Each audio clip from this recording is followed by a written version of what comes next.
Enrique Hill na tanong kung nais maging susunod na leading man ni Catherine Bernardo. Ipinahayag ni Enrique Hill, ang pangunahing bida ng Strange Frequencies, ang kanyang interes na muling makatrabaho si Catherine Bernardo sa isang proyekto. Ayon sa ulat ng ABS-CBN News noong Lunes, ika-30 ng Disyembre, ibinahagi ni Enrique sa isang panayam na bukas siya sa posibilidad na makasama si Catherine sa isang proyekto muli. "I'm not sure about that. I haven't heard about that, but I'm always open to anything, of course," ani Enrique. Sa kabila ng kanyang interes na makatrabaho muli si Catherine, mas nais ni Enrique na magtuon muna sa mga proyekto na malayo sa kanyang mga nakasanayang papel at genre. Ayon sa kanya, gusto niyang mapalawak ang kanyang mga kakayahan at subukan ang iba't ibang uri ng karakter. "Para masasabi ko, when I get old, at least I was able to do everything. So for now, I'm just really enjoying and playing around with different concepts and characters.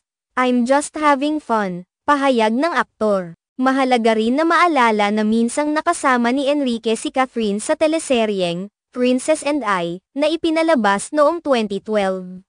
Ang teleseryeng iyon ay naging malaking hit sa mga manunood, at dito nagsimula ang kanilang pagsasama sa mga proyekto sa ABS-CBN. Sa kabila ng matagumpay nilang pagsasama sa serye, mas pinili ng aktor na mag-explore ng mga bagong proyekto at mas mag-focus sa mga characters na hindi pa niya nasusubukan. Ipinakita ni Enrique ang kanyang openness sa pagtanggap ng iba't ibang roles at proyekto. Hindi lang sa mga kasamahan niyang artista kundi pati na rin sa iba't ibang genre na magbibigay ng bagong hamon sa kanyang career.